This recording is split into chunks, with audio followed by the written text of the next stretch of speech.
Hello student, good morning. कैसे हो आप सब? आप सबका एक बार फिर से स्वागत है आपकी अपनी ऑनलाइन क्लासेस में। तो जो यूनिट हम स्टडी कर रहे थे, atom and nuclei,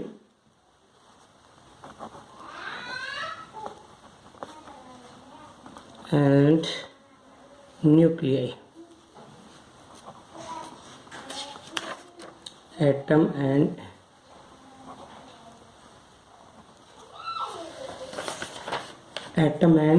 nuclei, unit number 8,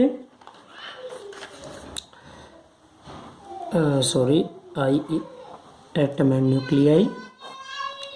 आज हम स्टडी करेंगे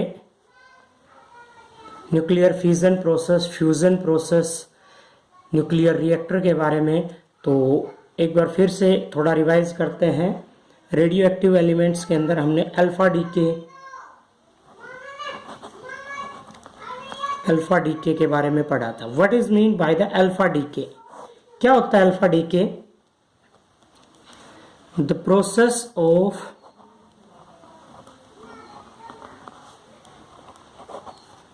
emission of alpha particle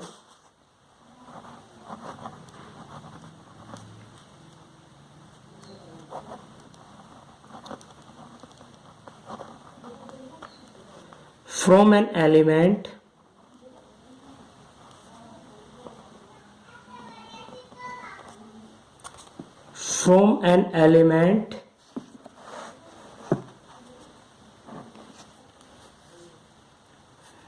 is called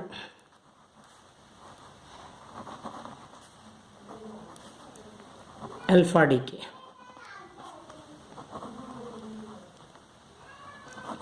alpha particles का डीके होना, जैसे ये रेडियो एक्टिव एलिमेंट्स था, स्पॉन्टेनियस प्रोसेस लगातार इसमें चलती रहती है।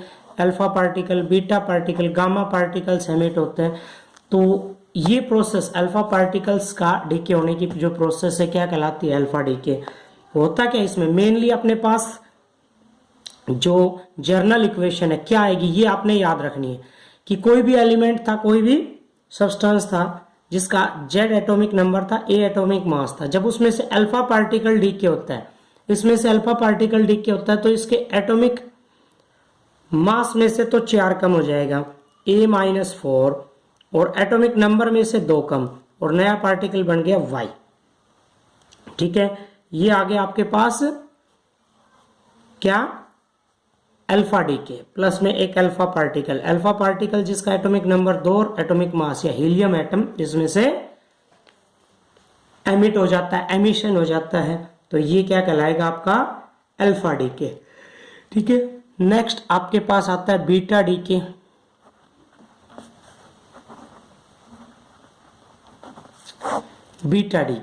बीटा डीके के अंदर क्या होता है? The process of emission of beta particle, the process of emission of beta particle from an element is called beta decay. Emission of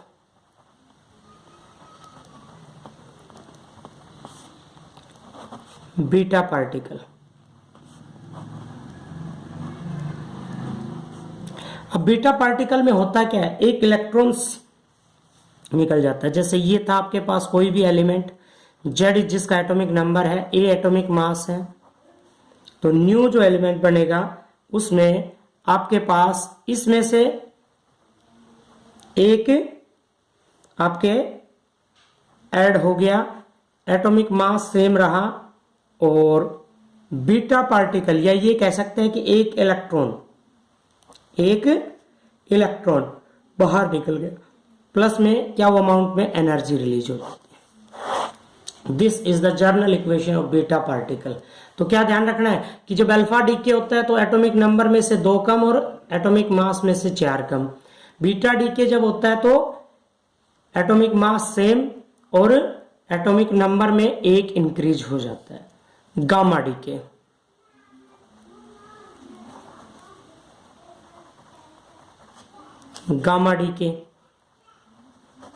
gamma particles का डीके होना। गामा पार्टिकल में क्या आएगा आपके पास? एक न्यूट्रॉन। क्या आएगा? न्यूट्रॉन।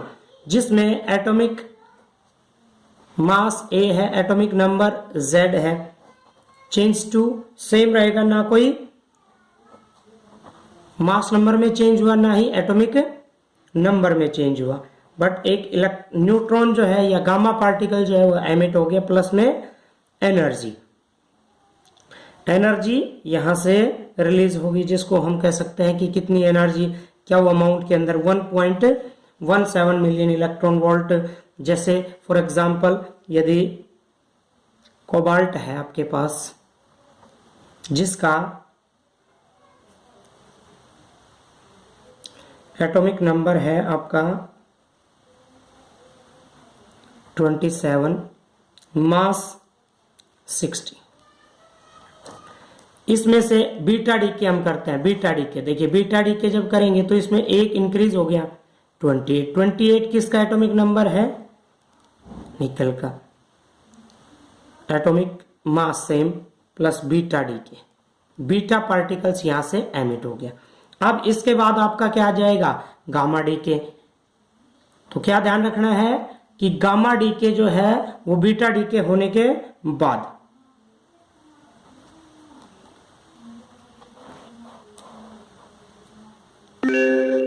चेंज टू,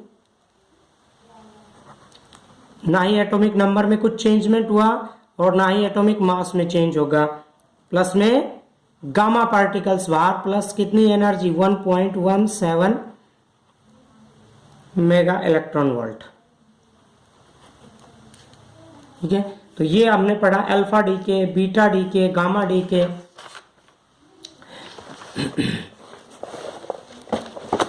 नेक्स्ट आपके पास आती है nuclear reactions, nuclear fission process. Fission process, fission, nuclear fission process. Fission process क्या होती है, देखिए fission process, the process of decay, decay यानी कि डिसइंटीग्रेशन, स्प्लिटिंग होना, जिसको हम कह सकते हैं निकलना, splitting of a heavy nuclei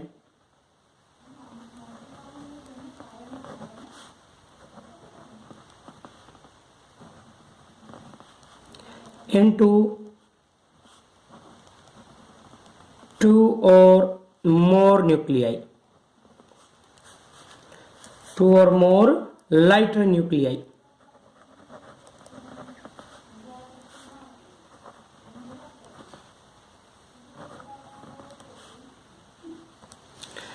nuclear fission process, fission का अर्थ होता है टूटना, विखंडन अभिक्रिया। क्या कहेंगे इसको, विखंडन, टूटना।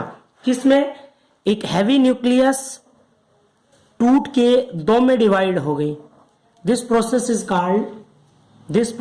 Called fission process. इसको हम क्या कहेंगे, फिजन प्रोसेस। फॉर एग्जांपल जैसे यूरेनियम है, ठीक है, यूरेनियम का एटॉमिक नंबर है 92, मास नंबर 235। जब इस पे न्यूट्रॉन की बॉम्बार्डमेंट की जाती है, न्यूट्रॉन टकराता है इससे, फास्ट मूविंग न्यूट्रॉन जब इससे टकराएगा तो ये स्प्लिट हो जाएगी दो न्यूक्लियस के अंदर, U235 92, ये स्प्लिट हो गई किसके अंदर, बेरियम क्रिप्टॉन, जिसका एटॉमिक नंबर है 56, मास नंबर है 141 और 36 मास नंबर 92। इसमें से 3 न्यूट्रॉन जो है वो रिलीज हो जाएंगे। 3 न्यूट्रॉन रिलीज हो गए। This reaction is called nuclear, plus large amount में एनर्जी इससे रिलीज होगी, लार्ज अमाउंट ऑफ एनर्जी इससे रिलीज होगी। A huge amount of energy will be release. This process is called nuclear fission process. ये तो chain reaction भी कह सकते हैं, इसको हम चेन रिएक्शन का नाम भी दे सकते हैं। Plus krypton 36, 92। इसमें law of conservation of mass apply होता है कि टोटल मास रिमेन कांस्टेंट। तो देखिए टोटल मास यहाँ पे कितना था 235, इधर कितना हो गया 141 प्लस 92 कितना हुआ, देखिए कितना होगा, आप जब हम ध्यान से देखेंगे तो कितना होगा, यहाँ पे ये आ गया आपके पास 3, 9 और 4, 13 और 2, 233, इधर 235, इधर 233। लेकिन आप क्या देखेंगे कि 3 न्यूट्रॉन भी बाहर निकल गए। अब 3 न्यूट्रॉन और 1 न्यूट्रॉन ये था, ठीक है, तो प्लस में 3 कितने हो गए 236, इधर भी कितना था 236, इधर भी कितना था 236। तो total mass remain constant. This nuclear reactions can be 2 type, ये 2 टाइप की हो सकती है।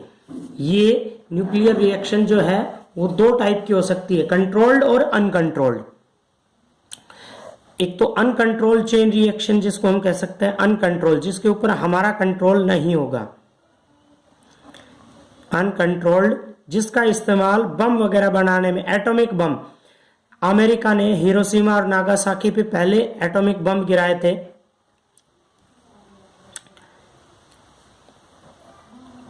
Uncontrolled chain reaction. दूसरी है controlled chain reaction,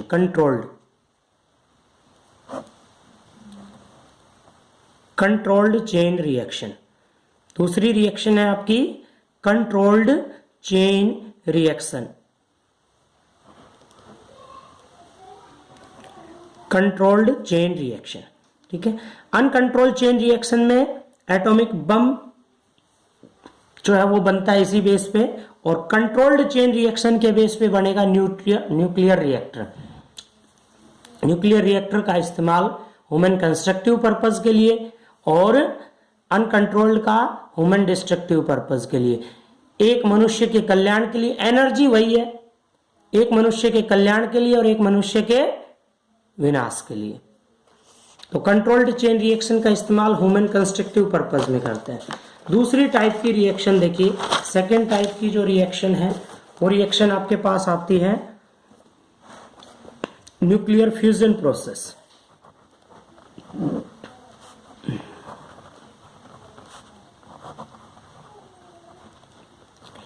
nuclear fusion process. Fusion का अर्थ होता है डिफ्यूज होके एक बन जाना, 2 जुड़ के एक में कन्वर्ट होगी, ये क्या कहलाएगी आपकी fusion process. It is the process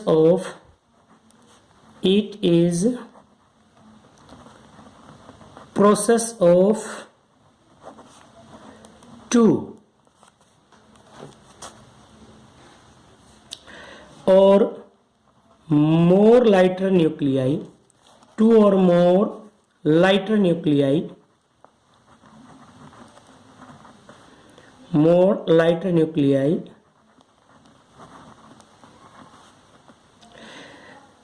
to form या diffuse together to form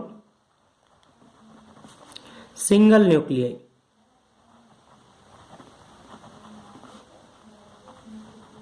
This process is called fusion process. जैसे इस तरह की जो प्रोसेस है वो हाइड्रोजन बम बनाने में इस्तेमाल होती है। हाइड्रोजन बम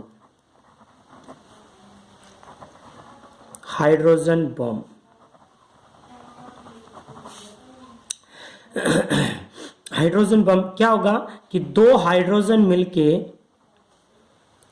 एक हीलियम का निर्माण करती है, 2 हाइड्रोजन जुड़ के और हीलियम का निर्माण करती है, जिसमें लार्ज अमाउंट में क्या रिप्रेजेंट कर रहा है यहाँ पे एनर्जी को, लार्ज अमाउंट में एनर्जी रिलीज होती है।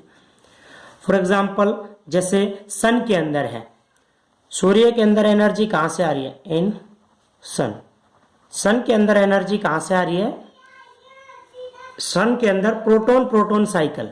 इंपॉर्टेंट क्वेश्चन है, 1-2 बार पेपर में भी आया हुआ है, प्रोटॉन साइकिल।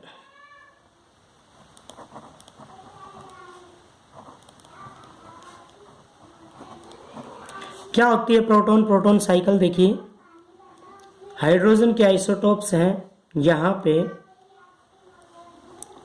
ये हमने इस्तेमाल किए, ये जुड़ के एटॉमिक नंबर 1 हाइड्रोजन के अंदर कन्वर्ट हो गए।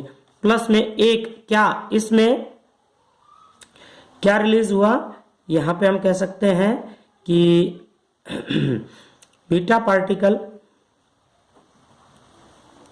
प्लस न्यूट्रिनो प्लस एनर्जी, यही इसमें फिर हाइड्रोजन ऐड करते हैं 1H1 चेंज टू किस में कन्वर्ट हो गया 2, एटॉमिक नंबर कितना हो गया हीलियम के अंदर, प्लस एनर्जी फिर रिलीज होती है। यही दोबारा से हाइड्रोजन जब इसमें ऐड होगा हीलियम के अंदर, नेक्स्ट साइकिल में आप हीलियम हीलियम, तो एटॉमिक नंबर इसका क्या हो गया सेम, और एटॉमिक मास हो गया 4, प्लस में 2 हाइड्रोजन रिलीज, क्योंकि अगर हम इसके मास नंबर को करेंगे तो देखिए यहां पे कितना हो गया 6, यहां पे कितना 4, तो 2 बच गए 1H1 plus 1H1 plus energy राज अमाउंट में। This is called proton proton cycle. ये एग्जाम्पल है न्यूक्लियर फ्यूजन प्रोसेस का, ये एग्जाम्पल है न्यूक्लियर फ्यूजन प्रोसेस का। तो आज हमने स्टडी की किसके बारे में, फ्यूजन प्रोसेस अल्फा डीके और बीटा डीके। नेक्स्ट आपके पास आता है न्यूक्लियर रिएक्टर।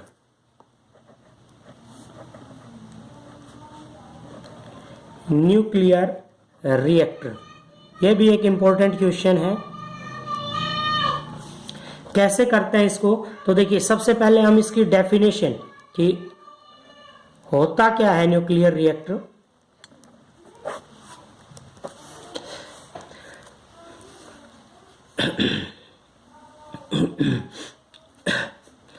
तो nuclear reactor it is a device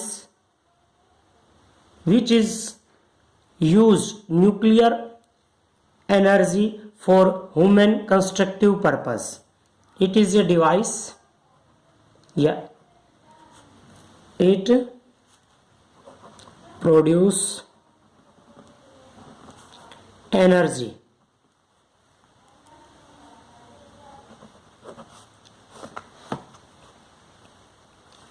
for constructive purpose.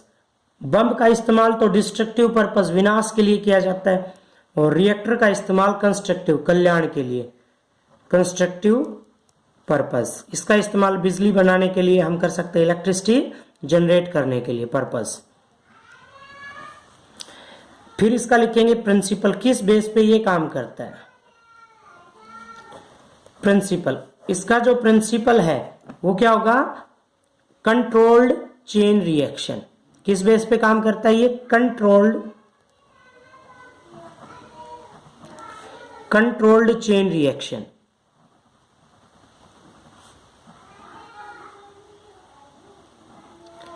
Controlled chain reaction. Next इसकी कंस्ट्रक्शन। देखिए कई बार पेपर में ये 5 नंबर में आता है, तो हम इस तरह से इसका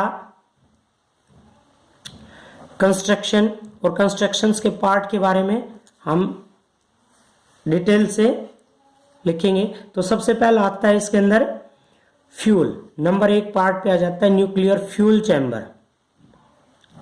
न्यूक्लियर फ्यूल चैम्बर, तो इसके अंदर हम यूरेनियम का इस्तेमाल करते हैं। यूरेनियम का इस्तेमाल, जिसमें यूरेनियम के isotopes U-233, U-235, U-238 uranium के आइसोटोप्स का इस्तेमाल करते हैं। तो सबसे पहला होता है फ्यूल चैम्बर। कुछ इस तरह का होता है कि यहाँ पे फ्यूल चैम्बर्स होते हैं,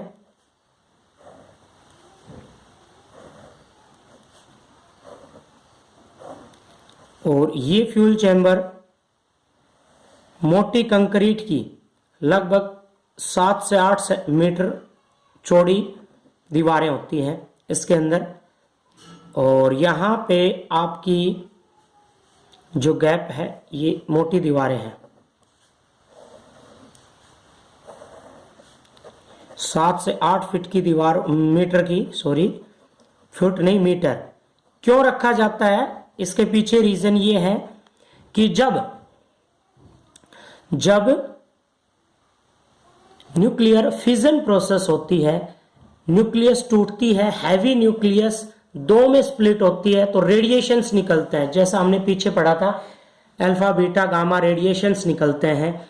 वो रेडिएशंस हार्मफुल रेडिएशंस होते हैं, ह्यूमंस के लिए बहुत हार्मफुल रेडिएशंस होते हैं, जिससे कैंसर और भी बहुत सारे डिजीज हो सकते हैं। तो उन रेडिएशंस से बचने के लिए, ताकि वो रेडिएशंस इससे बाहर ना आए, तो इतनी मोटी दीवार इसकी रखी जाती है।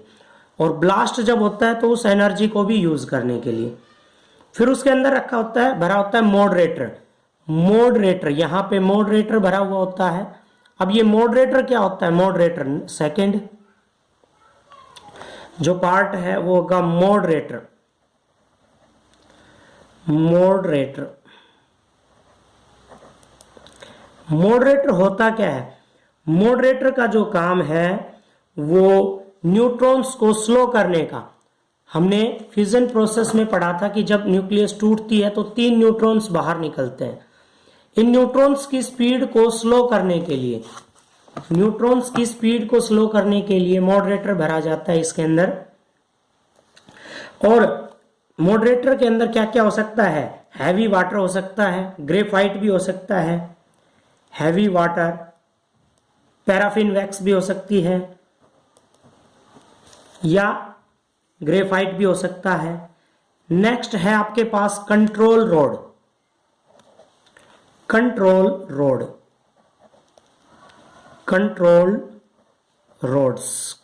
रोड कौन सी होंगी? कंट्रोल रोड इसके अंदर डाली जाती है कैडमियम और बोरोन। यहां पे कैडमियम और बोरोन की छड़ें डाली जाती हैं। उनका काम क्या होता है? उनका काम ये होता है कि जो न्यूट्रॉन्स निकलते हैं उनको एब्जॉर्ब करने का काम होता है, उनको सोखने का काम होता है, एब्जॉर्ब करने का काम होता है। जब ये रोड्स कंप्लीटली अंदर इंसर्ट कर दी जाती है तो रिएक्शन बंद, जब इनको बाहर निकाल देते हैं तो रिएक्शन स्टार्ट हो जाती है। ठीक है, उसके बाद यहां पे डालते हैं कूलेंट। कूलेंट का काम क्या होता है? कूलेंट जो है वो एनर्जी ट्रांसफर करता है। कूलेंट यहां से एनर्जी ट्रांसफर करने का काम करेगा वापिस इसी में। कूलेंट डाला जाता है ताकि ये गर्म होके और इधर एनर्जी को ट्रांसफर कर दे। इसमें वाटर की वेपर्स बनाए जाते हैं, भाप बनाई जाती है। जो हीट एनर्जी यहां से कूलेंट के माध्यम से आएगी, जैसे गाड़ियों में भी कूलेंट डाला जाता है इसको ठंडा रखने के लिए, तो जो एनर्जी, तो ये गर्मी हीट एनर्जी जो निकलेगी, ये हीट यहां से इस वाटर को क्या करेगी? गर्म। और यहां से क्या बनती है? भाप। और भाप से फिर क्या चलाए जाते हैं? जनरेटर्स। फिर क्या चलाए जाते हैं? यहां से जनरेटर का इस्तेमाल, इलेक्ट्रिसिटी प्रोड्यूस की जाती है। फिर यहां से इलेक्ट्रिसिटी प्रोड्यूस की जाती। ठीक है, और ये है शिल्डिंग, मोटी कंक्रीट की दीवार होती है। वर्किंग काम कैसे करता है? देखिए, जब यहां हम एनर्जी रिलीज करेंगे, नेक्स्ट पार्ट आ जाता है इसका शिल्डिंग का, कूलेंट। फिर आ जाता है नंबर 5 पे शिल्डिंग। इसको शिल्ड किया जाता है मोटी कंक्रीट की दीवार के अंदर। और अगला नेक्स्ट स्टेप आप इसमें लिखोगे वर्किंग। वर्किंग काम कैसे करता है? देखिए, जब न्यूट्रॉन्स, फास्ट मूविंग न्यूट्रॉन्स, इसमें जो फ्यूल चैम्बर के अंदर फ्यूल भरा हुआ है यूरेनियम, उससे टकराते हैं तो यूरेनियम की न्यूक्लियस स्प्लिट हो जाती है, यूरेनियम की न्यूक्लियस टूट जाती है। और यूरेनियम की न्यूक्लियस जब स्प्लिट होती है तो लार्ज अमाउंट में एनर्जी रिलीज होगी। यहां पे आप वो सेम इक्वेशन लिख सकते हैं कि फास्ट मूविंग न्यूट्रॉन टकराएगा किससे? यूरेनियम से, U-235, तब एनर्जी रिलीज होगी और दो न्यूक्लियस में ये टूट जाएगा। इस तरह से लार्ज अमाउंट में एनर्जी रिलीज होगी यहां से।